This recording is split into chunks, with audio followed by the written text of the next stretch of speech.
Viene la presentación de parte de Daniel Castaño del documento de justicia como servicio digital, para después salir a una copa de vino.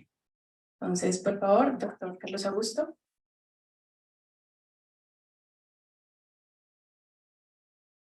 Señora Viceministra para la Promoción de la Justicia, Joana Delgado, señor Consejero de Estado, Roberto Cerrato, señores y señoras magistrados, Director de Asuntos Corporativos Externos y Legales de Microsoft, Andrés Rengifo, a Daniel Castaño, el autor que hoy compartirá con nosotros su propuesta, y demás personas que hoy nos acompañan.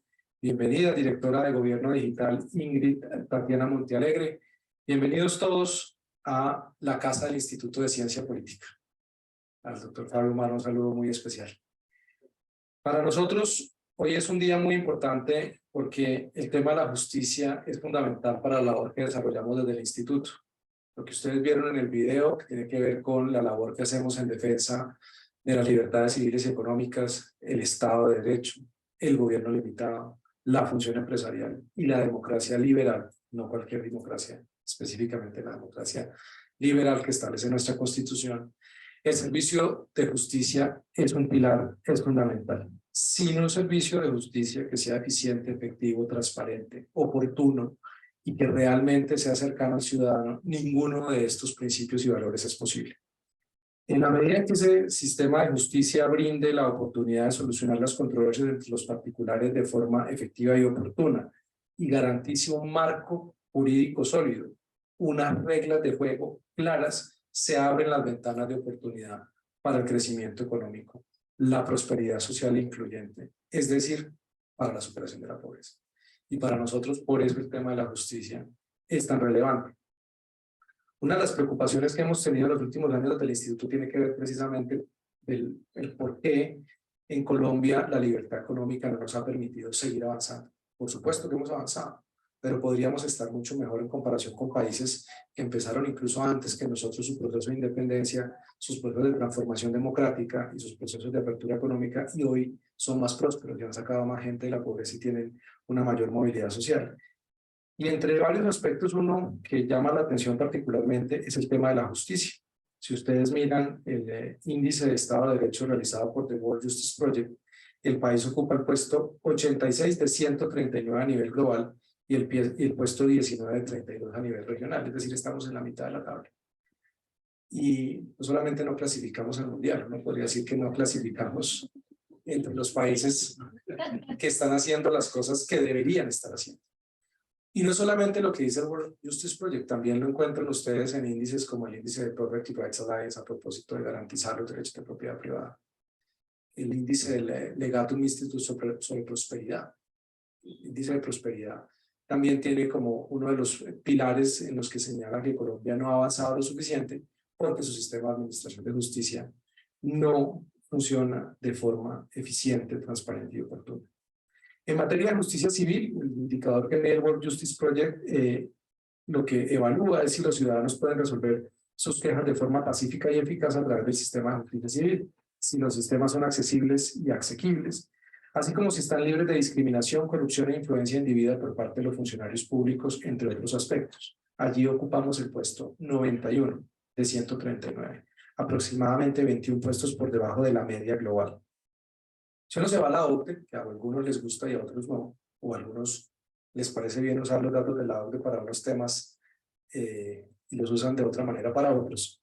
Pero si tomamos en cuenta los datos de la OCDE en promedio, un país de la OCDE se toman 589 días y el 21%, pero el 57% de los departamentos en Colombia se clasifican en un nivel alto o muy alto de impunidad y solo el 9% se encuentran en un nivel bajo.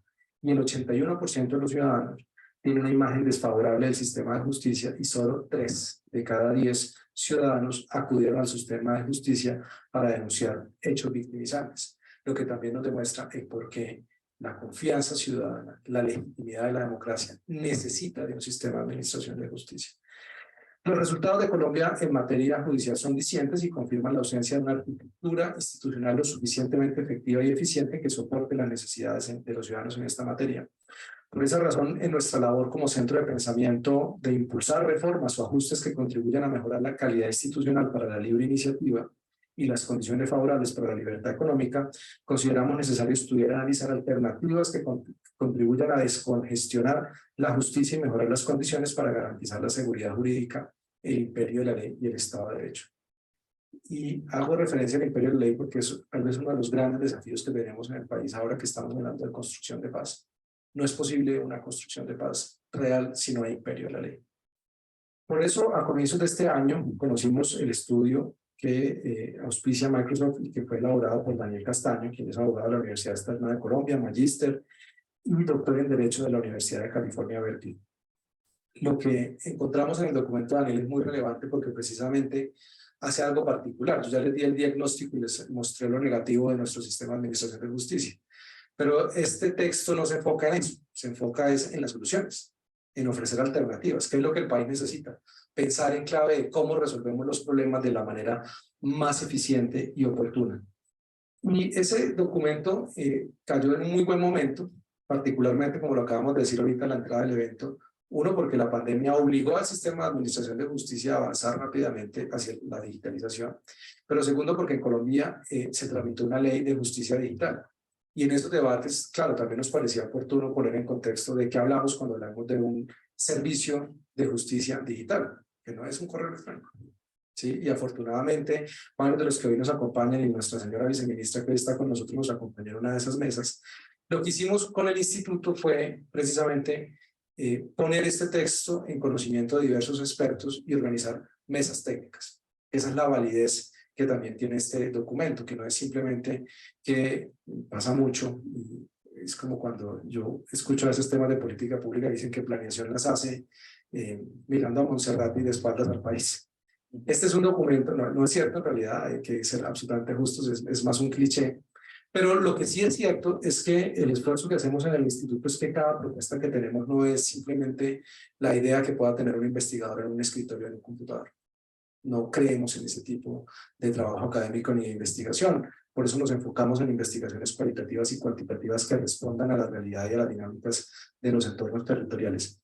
Y por eso quisimos contar con la participación de expertos, no solamente de Colombia, de las altas cortes, sino también abogados litigantes, operadores judiciales en otras partes del país, que ya han hecho de la justicia digital una realidad, a pesar de las enormes brechas por la ausencia de un Estado que no ha logrado entender cuáles deben ser las prioridades en materia de administración de justicia. Por eso en esas mesas lo que hicimos fue validarlo y todos los expertos estuvieron de acuerdo en que la aproximación es la aproximación necesaria y adecuada. Y una de esas mesas se llevó a cabo con la Fundación Konrad Adenauer en el marco de nuestro observatorio legislativo, coincidiendo con el debate en el Congreso de la República durante el trámite de la Ley 2213 de 2022, denominada como Ley de Justicia Digital en Colombia. Y ahí hubo representación del gobierno y de distintos sectores. Claro, muchos nos decían que no estaban de acuerdo con nosotros en algún momento, especialmente el gobierno, porque esto no era que quisiera el gobierno hacer del correo electrónico la justicia digital. Claro, entendíamos o entendemos la coyuntura y los esfuerzos que se hicieron, pero también somos conscientes que no es suficiente. Cuando uno habla de justicia digital no está hablando simplemente de un correo electrónico o ni siquiera de una aplicación digital. Son temas de interoperabilidad de datos, son temas de desarrollar capacidades, de que haya una apropiación por parte de los operadores de justicia, pero sobre todo el ciudadano, que es el que más necesita este servicio. Y eso es lo que ofrece este documento que ustedes tienen hoy. Por supuesto, su autor podrá contarnos muchas más cosas, pero mi función como director ejecutivo es contarles el por qué para el instituto fue tan importante tener la oportunidad de trabajar con el autor, llevar a cabo estas mesas y hoy publicar y presentar este documento que esperamos, señora viceministra, sea un insumo para el trabajo que usted tiene que hacer en el Ministerio de Justicia y estamos convencidos que usted lo entiende muy bien y esperamos obviamente que esto no sea solamente un tema del gobierno, sino también de la rama de la sociedad civil en su conjunto, de valorar el esfuerzo, de valorar las ideas y de empezar a exigir un mejor servicio de justicia aprovechando la transformación digital. E insisto, no tiene simplemente que ver con aplicaciones, sino de crear realmente un entorno digital a donde tenemos que pasarnos. Y lo que también evidenciamos a propósito de la introducción respecto a los desafíos que tiene el país en materia de justicia es que si queremos soluciones oportunas a esos desafíos, la transformación digital es la clave. Pero no es simplemente la aplicación, es también la nube, el almacenamiento, la gestión de los datos, la gestión del conocimiento. Por eso lo que creemos es que la política pública que se adopte en adelante sobre este tema pues va a tener un insumo muy importante, que es el que ustedes hoy tienen en sus manos y el que compartimos con los tomadores de decisión y con la opinión pública, que esperamos que todos lo puedan revisar, porque traza una hoja de ruta bastante clara y pone de manifiesto y hace unos énfasis especiales en lo que se necesita para que realmente podamos hablar de transformación de la justicia. Como instituto, como centro de pensamiento, estamos absolutamente convencidos de la validez del trabajo que hoy presentamos, pero sobre todo estamos convencidos que si nosotros queremos garantizarle a los colombianos un entorno de libertades económicas, tenemos que hacer enormes esfuerzos entre todos, pero especialmente como organizaciones de la sociedad civil, para exigir un mejor servicio de justicia. La justicia siempre se ha quedado en un debate, y aquí lo hemos tenido muchas veces en el instituto, de que hay que hacer reformas, y casi todas esas reformas se centran o en lo político o en lo administrativo. Y el tema de la transformación digital ha quedado como algo accesorio. Cuando lo importante en esta coyuntura es aprovechar precisamente que la transformación digital nos ofrece un montón de herramientas para priorizar muchas de esas reformas que ya no serían necesarias y que sabemos nos ayudarían a resolver problemas de fondo en la administración. Así que a todos muchísimas gracias y bienvenidos a esta, la Casa del Instituto de Ciencia Política, la Casa de la Democracia y de las Libertades en Colombia. Muchísimas gracias. Bueno, muchísimas gracias, Carlos. Ahora le damos paso a la doctora Joana Alexandra Delgado, viceministra para la promoción de la justicia. Muchas gracias, muy buenas tardes para todos y todas. Un saludo especial para el doctor Roberto Cerrato, consejero de Estado, para el doctor Carlos Chacón, director del instituto que hoy nos recibe, el doctor Andrés Rengifo, director de Asuntos Legales y Corporativos de Microsoft, la doctora Ingrid Montealegre, del Ministerio de Nuevas Tecnologías, a todos los representantes tanto de la academia como de diferentes grupos que creen y están trabajando por la justicia. Para todos y todas, muy buenas tardes. Yo, como lo mencionó el doctor Chacón, asistí hace algunos meses a este mismo escenario. En ese momento estaba como decana encargada de la Facultad de Derecho del Externado. Fue una intervención distinta. Era una intervención en la cual poníamos y hacíamos énfasis especialmente en las cosas que había que mejorar. En ese momento también acudí invitada por el doctor Daniel Castaño, a quien saludo y del cual además me enorgullezco de haber sido su profesor y de haber seguido todo este proceso además de crecimiento y de rigor con el que él siempre abordaba el estudio del derecho. Sé que el estudio que hoy se presenta para la comunidad académica nacional específicamente va a ser también de gran impacto a nivel regional e internacional. Recuerdo muy bien esa reunión en la cual planteamos muchos conflictos, vimos también muchos retos, pero lo más importante es que desde ese momento, y era lo que realzaba entonces, pudimos ver cómo la academia podía hablar con la sociedad civil, podía hablar con la empresa y podía hablar con las instituciones. Entonces, bueno, en ese momento no vino ninguno de los ministerios, ¿no? Esa era una mesa técnica que solo tenía académicos, pero hoy están aquí o estamos aquí. Ahora estoy del otro lado. Y en efecto, muchas de las cosas que han dicho los académicos, los operadores jurídicos, los ciudadanos y ciudadanas, se han tenido en cuenta en este libro de la justicia como herramienta digital que nos presenta hoy el profesor Castaño. Para mí es emocionante poder estar en este momento viendo que lo que hablamos en la academia, lo que discutimos, lo que en muchas ocasiones parece que no tiene un asidero real, hoy pareciera tener una posibilidad de realización. Entonces, ese es como mi primer punto, estar completamente feliz de poder ver avanzar al país en las apuestas de lo que necesita para ponerse en sintonía con el futuro. En efecto, la justicia digital no la inventamos desde esa mesa de trabajo este año con los diferentes aportes que se hicieron. Tampoco se la inventó la pandemia, porque realmente en Colombia ya teníamos mandatos legales que nos obligaban a cumplir claramente con una justicia digital. Sin embargo, como sucede en todas las organizaciones, pues la organización se resiste. Existe como una especie de poder de inercia que impide que eso pueda volverse realidad y transformar eso que parece solamente las ideas en el plano material. Sin embargo, yo también tuve la fortuna de estar en el Consejo de Estado cuando llegó el doctor Serrato, y igual, él también llegó lleno de ideas, como siempre. La Procuraduría también estaba siempre lleno de ideas. Llegó y se encontró con una organización que, pese a tener un mandato legal, seguía resistiéndose. Y él siguió con su idea. Me dijo, no, yo me voy a poner aquí en cabeza de esta transformación. Y convenció a muchos, no a todos, porque, vuelvo, insisto, la organización tiene ese poder, tiene vida, ¿no? Entonces la organización se resiste, se transforma, se va transformando poquito a poquito, pero siempre tiene esa posibilidad de resistencia. Eso no es ni malo ni bueno, es simplemente un problema que tienen todas las organizaciones, públicas y privadas. Pero en la administración de justicia, desafortunadamente, es más dramático el tema, porque cada paso que yo doy, si no sigo en avance en ese proceso, pues cada paso que yo retrocedo sí implica efectivamente vulneración de derechos. Entonces, yo agradezco pues esa llegada del doctor Serrato al consejo. Les decía a otros de los compañeros que igual lo sufrí, ¿no? Porque igual él llegó y nosotros llevábamos como 1 año y medio metiendo todo en un sistema, pero él llegó con una nueva idea mucho mejor, más consolidada, con mayor facilidad de acceso, y entonces más o menos podría decirse, aquí como dentro de mis temores, eh, todos los servidores públicos habían más o menos perdido 1 año y medio de nuestra vida, involucrando información en un sistema que luego no servía y que tocaba volverlo a hacer, pero claramente no había dinero para que alguien lo hiciera, sino que nos tocaba a nosotros también volverlo a hacer.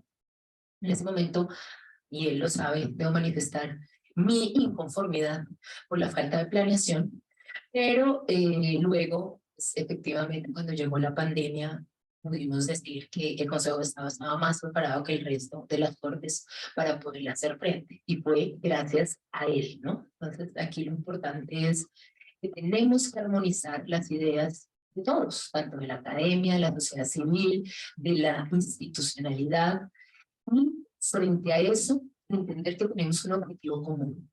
En este momento, mi viceministro se encarga de la promoción de la justicia. El diagnóstico no es el más alentador.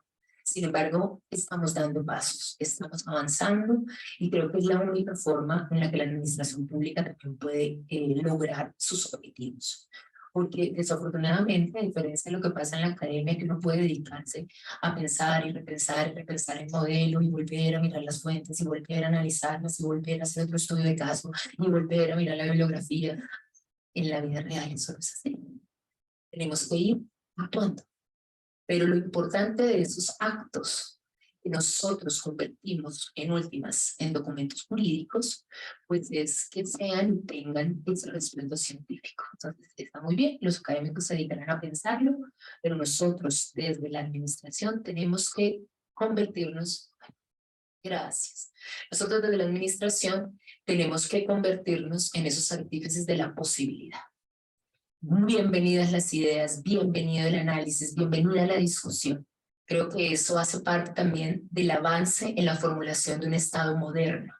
Un Estado moderno es aquel que permite que, aunque pensemos diferente, podamos encontrar unas vías, unas rutas, unos mecanismos que nos lleven a la consecución de los bienes máximos que nos hemos dado como miembros de una misma organización social. En este esfuerzo estamos trabajando. Estamos trabajando con todos los ministerios, estamos trabajando por un manejo transversal en el acceso a la justicia, porque exista una verdadera transversalidad frente a esas barreras de las que ya se ha hablado aquí. Tenemos muchas barreras de acceso, de género, de raza, barreras que claramente no se solucionan solo con que los abogados, los ciudadanos puedan acceder a través de un correo electrónico a cualquier hora del día frente a un organismo o una institución. No, la justicia digital va más allá.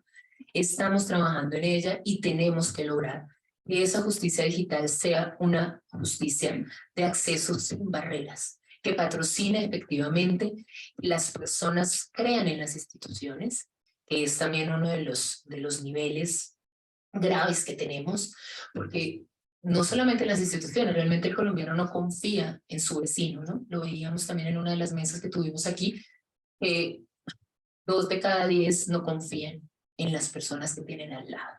Entonces, eso es grave para cualquier sociedad política. Si yo no confío en mi vecino, si yo creo que él no me puede dar alternativas, y para mí las únicas soluciones terminan o pasan por la administración de justicia, pues tampoco estamos haciendo bien la tarea. Entonces, desde lo que nos toca de la administración pública, desde las apuestas claras y evidentes que tiene el gobierno nacional, yo felicito a Autor, al Instituto de Ciencia Política, a todos los que participaron haciendo aún mejor este libro, que además es un libro de fácil acceso, que se puede consultar, que se puede leer, que tiene la posibilidad también de interactuar con él, de entenderlo. Así pues, el lanzamiento de esta obra y estar aquí viendo ese recorrido que se ha hecho a nivel institucional y a nivel administrativo me llena de una profunda alegría.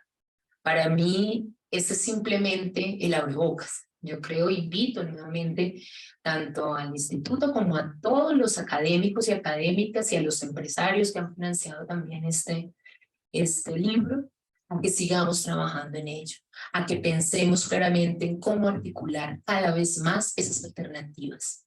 El país necesita del cambio institucional, pero también necesita que todos los que tenemos esa capacidad de transformación, de repensar, de criticar, porque no es criticar por criticar, sino de criticar con miras a mejorar, estemos ahí comprometidos con el cambio que necesitamos. Estoy segura que en esa diferencia podremos encontrar las líneas a través de las cuales establecer la justicia que queremos, la justicia que necesitamos y la justicia que llegará especialmente a la población más vulnerable de este hermoso país. Gracias.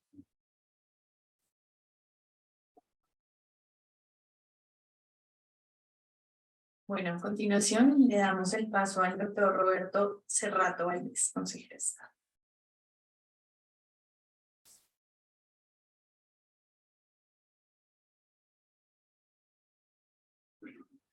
Muy buenas tardes para todas y para todos.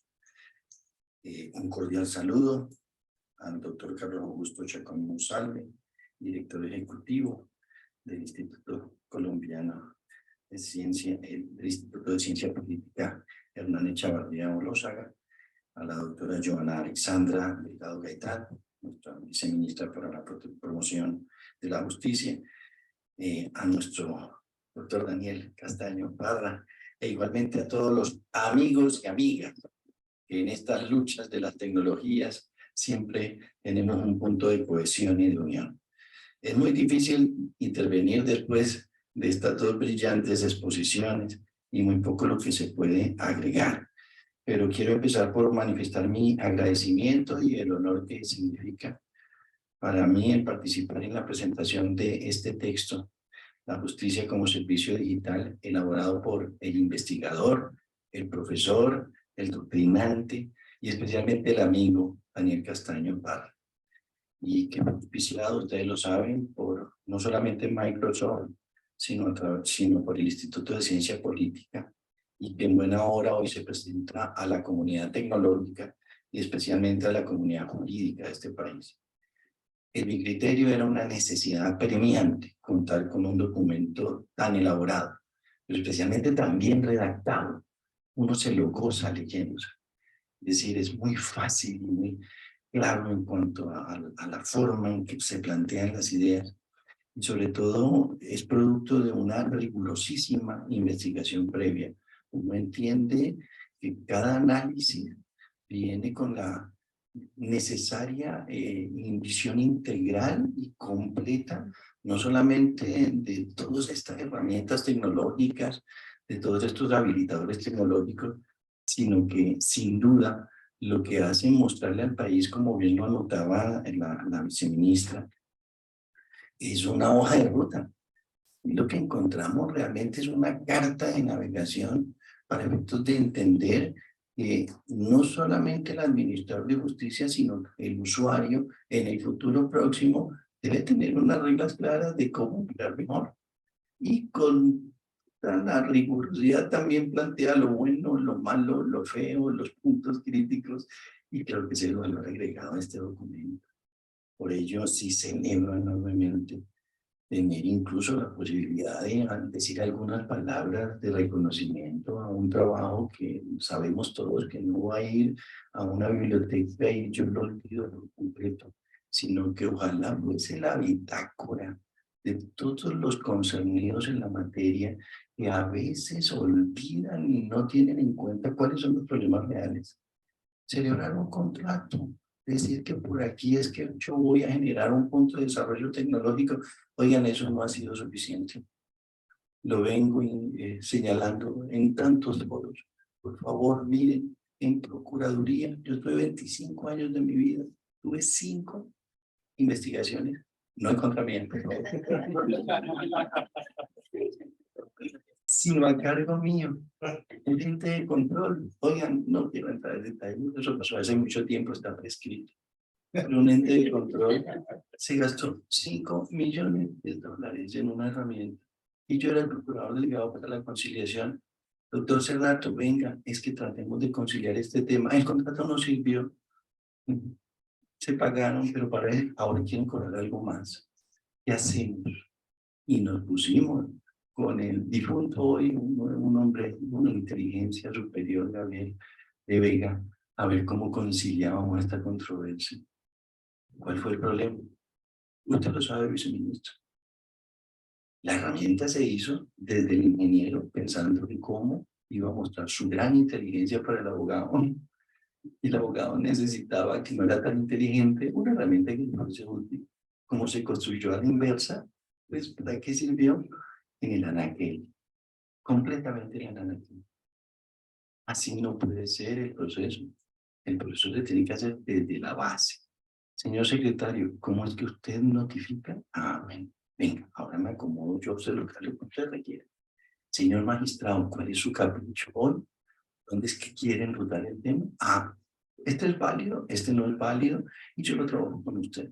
De los 5 solicitudes que tiene, 4 son válidas, las vamos a trabajar, pero la otra, por favor, archívela o déjela para otro momento de la historia, cuando haya más recursos. Por lo pronto necesitamos una herramienta holística.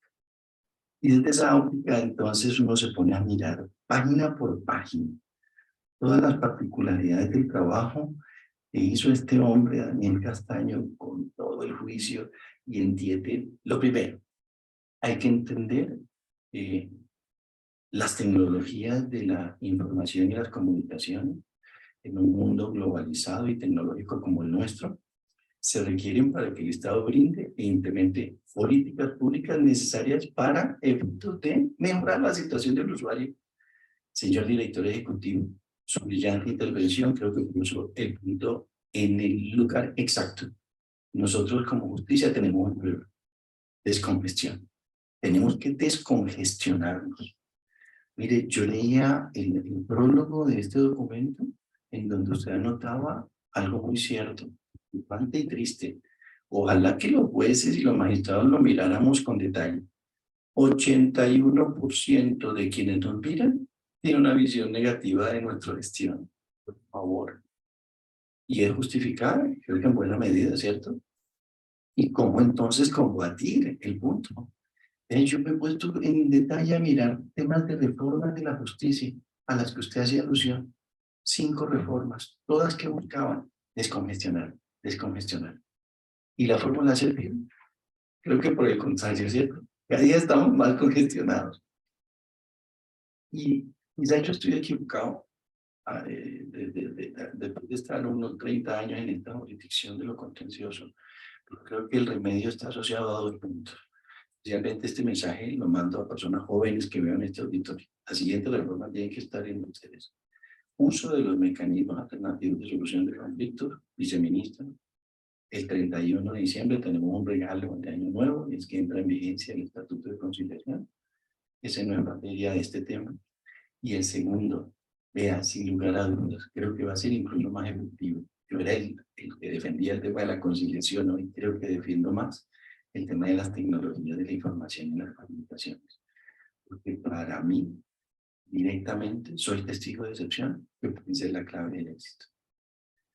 En la sola sección primera voy a dar datos directos de mis colegas, de la gestión que yo realizo.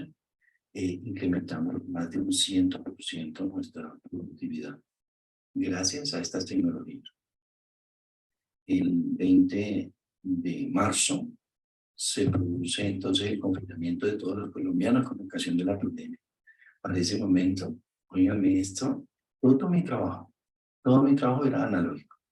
O sea, yo miraba el computador solamente cuando era indispensable. Casi siempre que trabajaba con el documento físico. No me vayan a criticar por las confesiones caminosas que estoy haciendo. Pero era así. Era así. Volvió a equivocarse esta boca. Vuelvo a imprimir el documento y como son acciones populares, esas sentencias de a 100 páginas cada uno para poder desarrollar el tema jurídico, que han estado conmigo en el Consejo de Estado, saben que no estoy mintiendo. Entonces, una impresión, no, aquí hay que mejorar el problema jurídico, este problema usted no lo resolvió con imprimir. Entonces, eran 400 páginas impresas para ver si pasaba el proyecto definitivo. Y luego no pasaba. Porque en sala se podía quedar debido a que había una observación. Así no es, ¿cierto? Hoy, ¿cómo hago yo trabajo? No firmo un solo papel. No, se acabó el tiempo. Gran preocupación era tema electrónica, ¿cómo lo hago? Y me senté yo alguna vez en notario cuando estábamos tratando de que le dieran un poco más a la rama de ayuda en este tema del consejo notarial y logramos que nos dieran 2.5 y uno de los notarios muy generosamente dijo, pues yo también los apoyo para que la firma digital sea menos onerosa.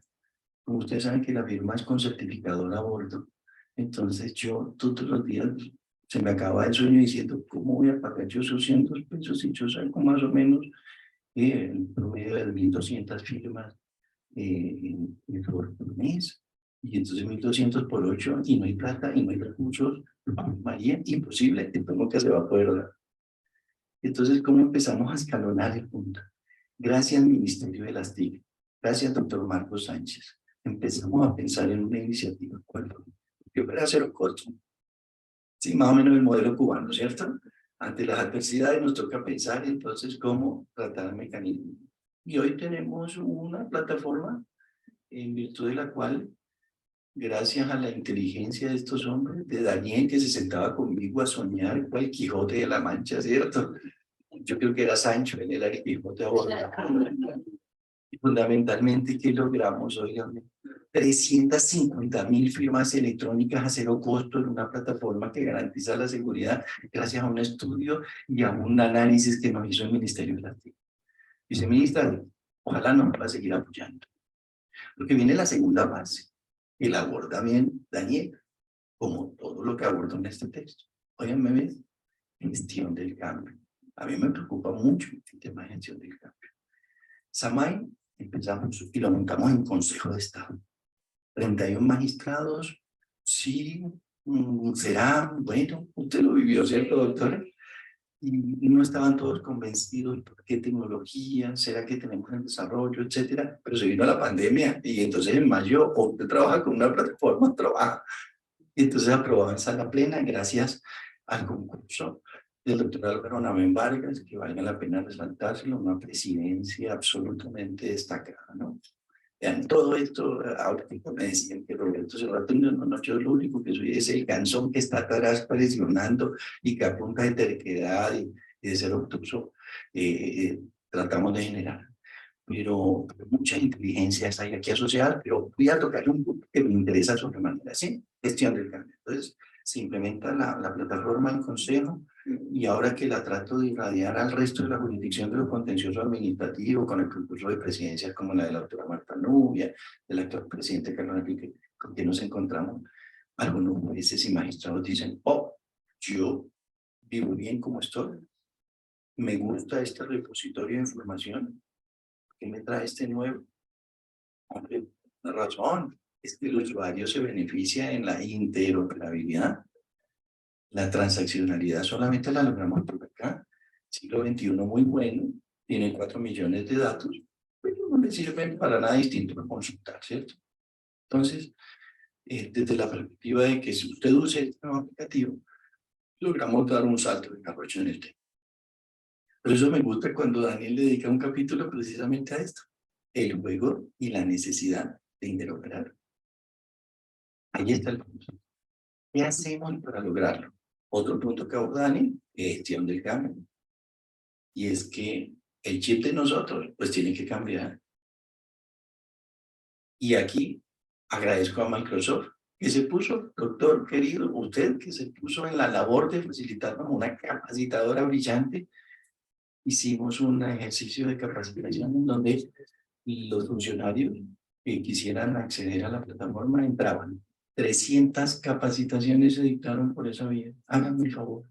A partir de ese momento, las herramientas colaborativas de Teams, todas las demás que ustedes conocen, eran objeto de conocimiento por parte de los funcionarios de la RAM. El contrato existía. Microsoft tenía un contrato con el Consejo Superior de la Judicatura 5 años antes de la pandemia. Utilización, uso del mismo, usabilidad, como dicen los técnicos, 0. ¿Cómo les parece? Entonces estaban ahí y nadie las utilizaba. Bueno, hoy ¿quién las utiliza? Todo el mundo. Pero para utilizarlo, la clave del éxito, la clave de que esto funcione, está asociado a 3 herramientas. Capacitarse, 1. Segundo, capacitarse, 2. Y tercero, o usted se capacita o se va a quedar atrás rezagado con este tema. Y me cambia el chip, 1, 2 y 3. Desde esa dinámica, entonces, cuando uno lee un documento como este, en donde le dice a uno, esta es la legislación, esta es la que no se cumple. Este es el estado actual del arte. Aquí están los defectos del estado actual del arte. Muy buena política, pero vaya a cumplirla. Y tercero, esta es la visión clara, precisa y absolutamente asociada al estudio de campo. Encuentra uno que tenemos la verdadera hoja de ruta. Mis felicitaciones, maestro. Mis felicitaciones. Y como lo anotaba la viceministra, ojalá que este sea uno de muchos documentos adicionales en donde cada ítem vaya a tener un desarrollo más completo. Y quiero poner aquí, como cierre, la cereza del pastel de este escrito. Y es un elemento que hoy les decía, mi trabajo es del doble o más gracias a las tecnologías de la información. Yo creo que puede ser muchísimo más impactante en números y en cifras por una sencilla ecuación. ¿Cuál es? La jurisdicción de lo contencioso administrativo está empeñada en estructurar el famoso triángulo concebido por el artículo 10 y el 102 y el 269, todo con un eje cardinal, las sentencias de unificación.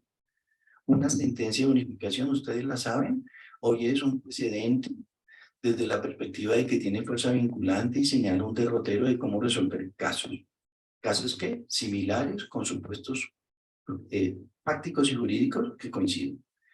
Y nos encontramos con que buena parte de la congestión, y aquí viene el otro mensaje, dice, y es, ojalá lograr un observatorio de caso, el antes y el después, que pasó con ocasión de este tema, y podríamos mirar lo siguiente. Óigame, también complementando el sueño del doctor Daniel. Si yo tengo una sentencia de unificación y resulta que, como me pasó hace un mes hablando con un magistrado que maneja procesos repetidos, caso masa, proceso testigo, ¿recuerdan ese asunto que tiene el mismo caso pero diferente demandante? Encontró que en su despacho había 4 escenarios, uno con 500, otro con 400, otro con 600 y otro con 300, idénticos. O sea, fallando uno, con una sentencia de unificación, agarró el resto y lo dejó imputar. Le pregunté, ¿cuánto se demora usted proyectando el caso 2 después de que tiene la sentencia de unificación? Y me dijo, 2 días aproximadamente. Y nos pusimos rudimentariamente. Hay que hacer muchas cosas rudimentarias y mente cierta. Entonces, encontramos que había solamente 7 campos de variación de un fallo al otro. Y nos pusimos entonces en la tarea con los ingenieros, y los ingenieros mostraron los 7 campos. ¿Cuánto dura el cambio de los 7 campos? 25 minutos demora la variación. Lo que se demoraba 2 días, en 25 minutos cambiando los 7 campos, sale en producto. ¿No será que es por ahí el tema? y dejemos como lo anota en forma absolutamente impecable. El texto del doctor Daniel Castaño, utilicemos la inteligencia artificial no para reemplazar al juez. No, jamás. Pero sí para la resolución de los casos fáciles. Daniel, acertado como siempre. Qué honor estar en este momento tan importante de tu vida profesional y tan importante para el desarrollo de las tecnologías en el sector justicia en el país. Tenemos que lograr que ese ciudadano deje de estar esperando 13 años para que se le resuelva el caso. Puede quedarse esperando, pero para los casos fáciles. Hoy está esperando los casos difíciles y los casos fáciles. Muchas gracias, señor.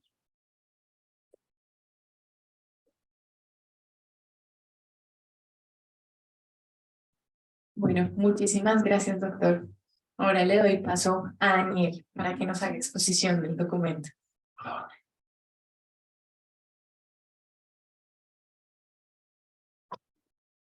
Bueno, pues antes que nada, buenas tardes para todos y para todas. Es de verdad para mí un honor que todos ustedes estén aquí en la director de Asuntos Legales y Corporativos de Microsoft para Colombia. Entonces, aquí yo simplemente lo que quiero hacer es presentarles los puntos esenciales del documento y también les quiero contar un poquito de la historia de cómo se gestó el documento. Siguiente diapositiva, por favor. Entonces, para nadie es un secreto que la justicia en Colombia desde hace mucho tiempo enfrenta retos críticos, enfrenta retos sistémicos que giran en torno al deficiente acceso al sistema de justicia, la congestión de los despachos judiciales, la calidad de las providencias judiciales, la consistencia del precedente judicial y los largos tiempos de espera que tarda una persona en poder recibir justicia. Pero aquí les cuento un dato muy interesante. Hace como unos 3 o 4 años, cuando empecé a hablar con el doctor Serrato de estos temas, me puse en la tarea de intentar entender las principales variables que inciden en la mora de la justicia. Y me encontré con que en Colombia no existe un indicador, no existe una estadística exacta que nos cuantifique la mora judicial. Es decir, llevamos más de 25 años intentando resolver un problema que no entendemos. Y desde un punto de vista científico, pues esto es complicado. Y desde un punto de vista de transformación digital, aún más. ¿Cómo podemos mejorar con tecnología algo que hoy en día no conocemos? Pero eso me llevó a hacer una pregunta mucho más profunda de, bueno, en esta incertidumbre hay ciertos datos que podemos encontrar. Tuve la gran oportunidad de acercarme a la rama judicial, a diferentes jueces y juezas de diferentes instancias, a estudiantes. Digamos que esa es una de las mejores cosas de la academia, es que yo le doy la vuelta a Colombia dictando derecho procesal y contencioso administrativo. Entonces escucho a litigantes de muchas regiones de nuestro país. Y, por favor, y es, bueno, ¿cómo la tecnología puede ayudar a la labor del derecho? Y es que la tecnología siempre ha estado presente en el derecho. Esta es una réplica de la imprenta que utilizó don Antonio Nariño para imprimir la Declaración de los Derechos Humanos y divulgarla en su momento. Es decir, la tecnología siempre ha hecho parte del derecho, siempre la hemos utilizado y además siempre ha sido esencial para promover el discurso de los derechos fundamentales. Siguiente diapositiva. Pero entonces, ¿dónde podemos empezar? Esto no arrancó siendo simplemente un ejercicio académico de encerrarnos y leer libros y mirar para el techo o como le diría von Hering en esa nube de los conceptos, sino que esto partió de muchas interacciones, muchas reuniones, muchas charlas. Por favor, no la adelantes todavía. Gracias. La tecnología, hablando de tecnología, y todavía se nos descuadra un poquito el ritmo de la presentación, pero no pasa absolutamente nada. Entonces, era el 2020, por allá más o menos en mayo o junio, y estábamos a la espera de que entrara en vigencia el famoso decreto legislativo 806 de 2020. Entonces, básicamente, ¿qué pasó? Teníamos un mandato desde 1996 que la justicia tenía que implementar tecnología. Pues spoiler, pues no se logró. Llegamos a la pandemia, medidas de restricción de contacto y no había cómo acceder físicamente a un expediente. El anterior gobierno, digamos con una visión muy pragmática, decidió implementar a través del 806 un sistema de litigio por correo electrónico. Y eso estaba perfecto porque teníamos que garantizar el funcionamiento de la administración de justicia durante la crisis. Pero en uno de esos eventos a los que fui invitado, organizado por la Corte Suprema de Justicia, por allá en mayo de 2020, para hablar del decreto 806, a mí me llamó mucho la atención la intervención de una jueza, si no estoy mal, la jueza de Puerto Carreño. Entonces esta jueza explicaba que en su despacho judicial no tenía energía eléctrica, no tenía flujo constante de energía eléctrica. Nos contaba que en su despacho judicial no tenía internet, que estaba en lista de espera todavía para acceder al servicio de internet. Y nos contaba que, por tanto, ella realizaba el 90-95% de las labores de su despacho desde su celular personal. Y entonces, aplicando un poquito de design thinking y el diseño a partir de la experiencia del usuario, nos dimos cuenta es que esa es la usuaria del sistema de justicia. No es, y con todo respeto, el magistrado que está en el Palacio de Justicia con un equipo de tecnología, ni es el litigante que está en la 90, que tiene todo un equipo de IT y que tiene todas las tecnologías, sino es la jueza de Puerto Carreño que hace todo desde su celular. Y eso no es un caso aislado. Yo tuve muchas experiencias con estudiantes que me contaban como para radicar una demanda por correo electrónico les exigían que tenía que ser en PDF, y entonces tenían que tomar una chalupa 8 horas y llegar hasta el pueblo más cercano, ir a un café internet para que les ayudaran a pasar su demanda de Word a PDF porque no sabían cómo hacerlo y que les ayudaran a radicar su demanda. Entonces, esa es justamente la visión y el usuario que nos motivó para realizar este documento. No es un documento pensado en el Palacio de Justicia, ni es un documento pensado en los abogados de la 90/11, sino es un documento pensado en la realidad de nuestro país. Que no es una Colombia profunda, como le dicen algunos, porque Colombia es toda, yo creo que no hay ningún territorio más profundo que otro. Y es ahí donde tenemos que empezar a crear un sistema de justicia que quepa en el teléfono celular de todo el mundo. Porque esto es lo que realmente nos va a dar accesibilidad, nos va a dar impulsiones, nos va a permitir hacer ejercicio y hacer respetar nuestros derechos humanos.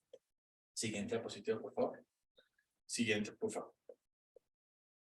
Entonces, en esencia, lo que hacemos en este documento es postular a la justicia como un servicio digital. Aquí partimos de la premisa de un autor muy famoso que se llama Richard Susskind, que por muchos años ha venido impulsando estos temas en Inglaterra.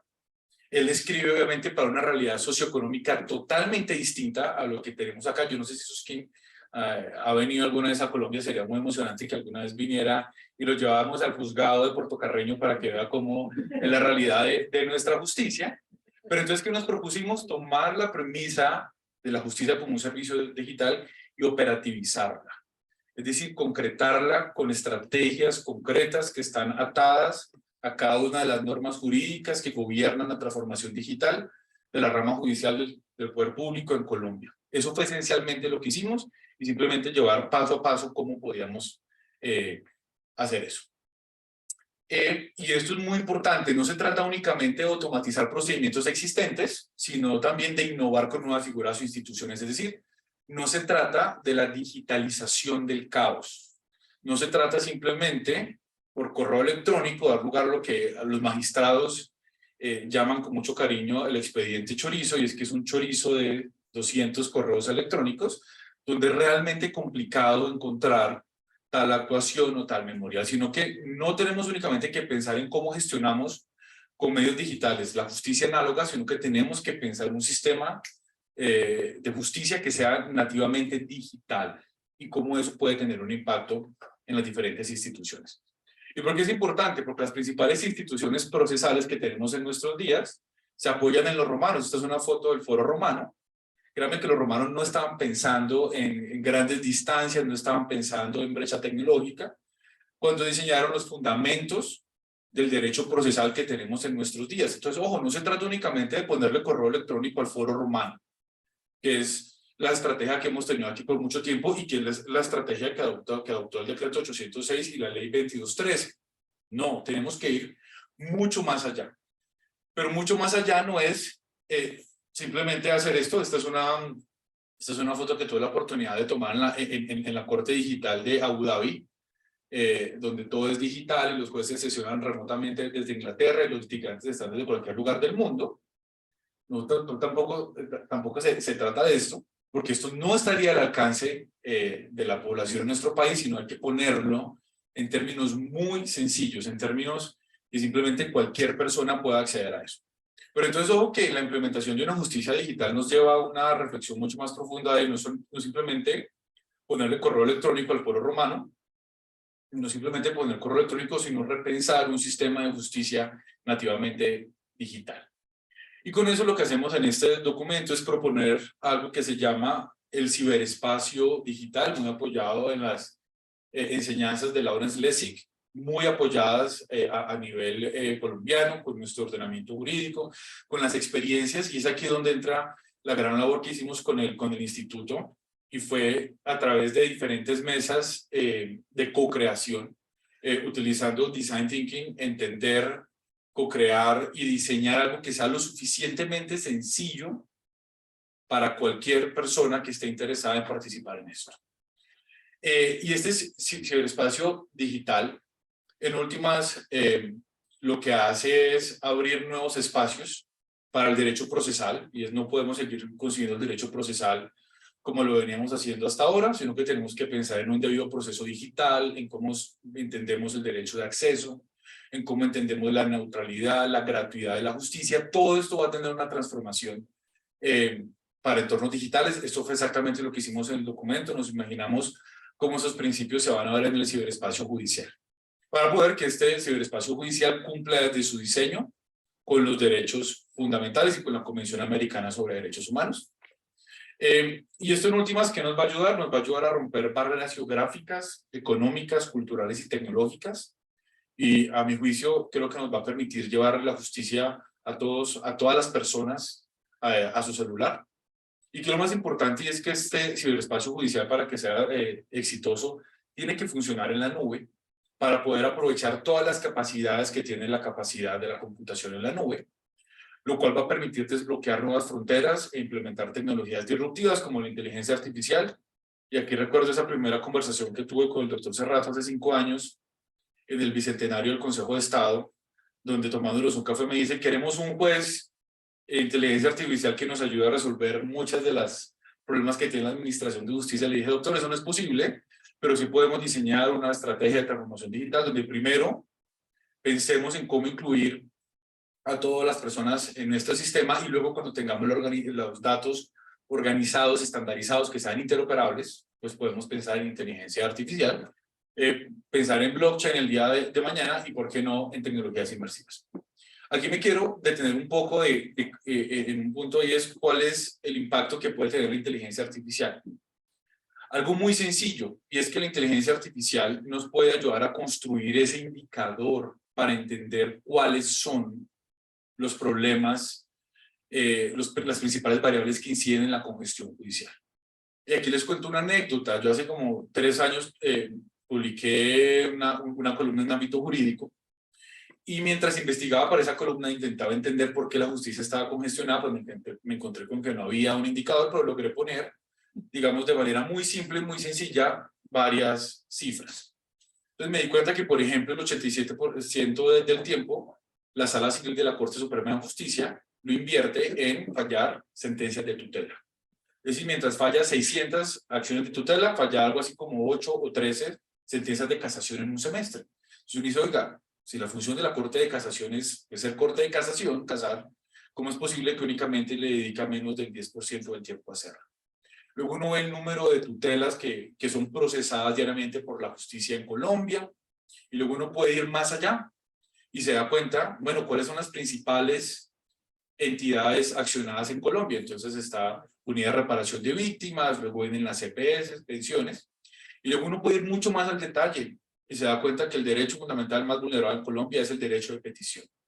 Entonces miren que uno simplemente, saltando de un lugar a otro, puede entender que la congestión judicial tal vez no es un problema de la rama judicial, sino que es un problema de la rama ejecutiva del poder público, y tal vez haya que generar esa interoperatividad, esa gestión del cambio, y entender por qué hay 5 entidades públicas en Colombia que por alguna razón todavía no saben, no logran responder un derecho de petición de acuerdo con los requisitos que señala la ley. Simplemente para ponerlos un caso. Entonces simplemente desde lo más sencillo, que es eso, hasta para resolver casos fáciles, que son casos donde simplemente el derecho es claro, no es cuestionado, de una norma clara que gobierna la solución de ese caso. Ahí la inteligencia artificial podría tener pues un gran poder. Y por último, algo muy importante de este documento es que articula esa visión de tecnología e innovación responsable. Y es que este sistema nativo de justicia digital tiene que, digamos, cumplir desde su diseño con los 5 principios de la ética digital: principio de beneficencia, de no maleficencia, autonomía, transparencia y explicabilidad. Y es muy importante, por ejemplo, ahí en sede de no maleficencia y beneficencia, cumplir con las normas de privacidad, por ejemplo, desde el diseño mismo de esto. Es decir, no podemos simplemente crear un sistema de justicia digital de manera precipitada y dentro de 5 años darnos cuenta que tal vez nos faltó algo en materia de privacidad de la información, porque como ustedes bien lo saben, hay litigios donde hay información muy sensible que involucran a menores de edad, donde se ventila, por ejemplo, la historia clínica de una persona, o temas similares donde se requiere tener soluciones de privacidad que sean articuladas desde el diseño mismo de estas soluciones. Entonces, eso también lo van a encontrar en el documento. Y en últimas, lo que mostramos o lo que proponemos es, porque este documento no es otra cosa, o no tiene otro propósito distinto que ayudar a iniciar una conversación.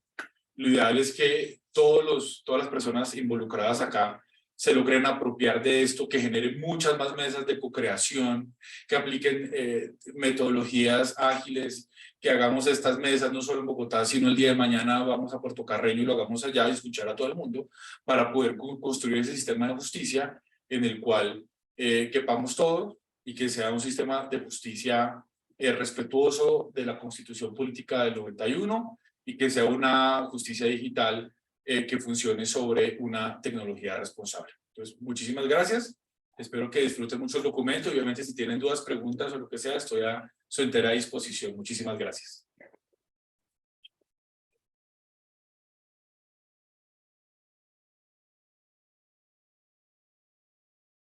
Bueno, yo creo que si alguien tiene una pregunta, es el momento de hacerla. Pero bueno, ya tienen en sus manos el documento. Daniel está abierto a recibir sus dudas. Ahora los queremos invitar a un vino y a que comamos algo y compartamos y podamos hablar de este tema. Y, bueno, hay una pregunta en Zoom. Bueno, sí, hay una pregunta en Zoom. Entonces, espérate. Si quieres, la leo. Pues que, bueno, me acerco porque no veo muy bien, perdón. Bueno, cordial saludo, esperando que se encuentren muy bien. Gracias por el espacio, sí, leer el documento.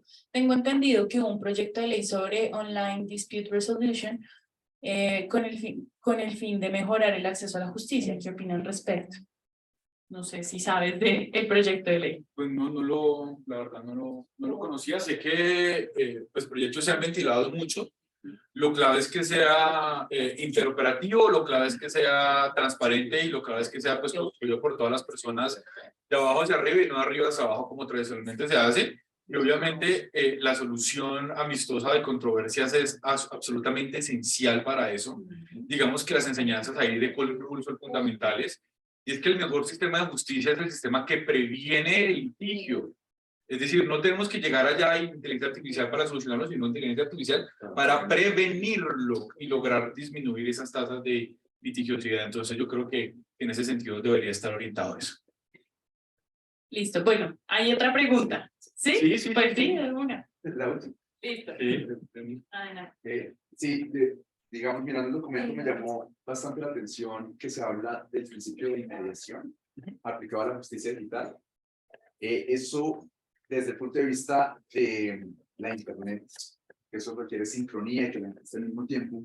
¿Cómo hace uno para, porque, digamos, se facilita, por ejemplo, ha pasado el hecho de que las partes tengan que estar al mismo tiempo, no sé qué colapso se facilita?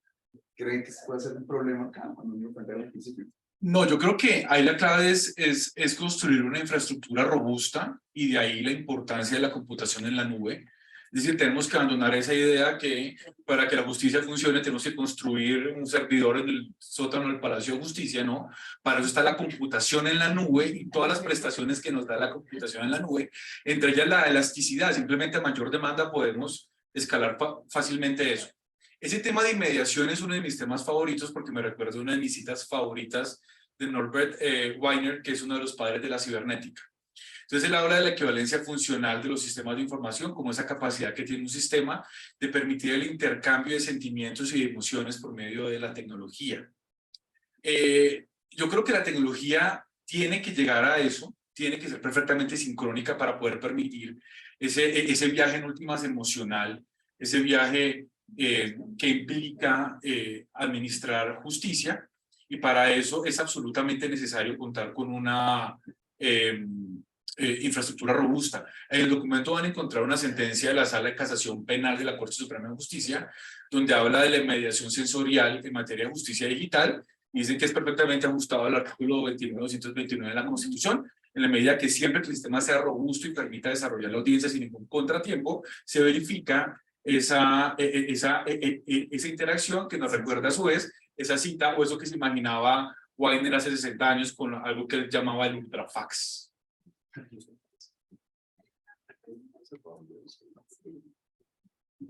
Bueno, Daniel, muchísimas gracias a todos por venir. Ahora, en la pantalla podrán ver el código QR. El Instituto de Ciencia Política trabaja no solo temas de justicia, trabajamos en varios ámbitos. Entonces, nada, ahí pueden escanear el código y conocer todos nuestros estudios. Entonces, muchísimas gracias por venir y bienvenidos al curso.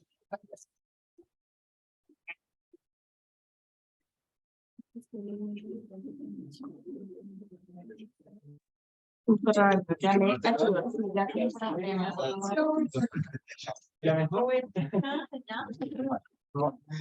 gracias. Sí. ¿De acá? Sí. No, ustedes por invitarme, yo feliz. Acá estaremos haciendo varios temas para que nos acompañen.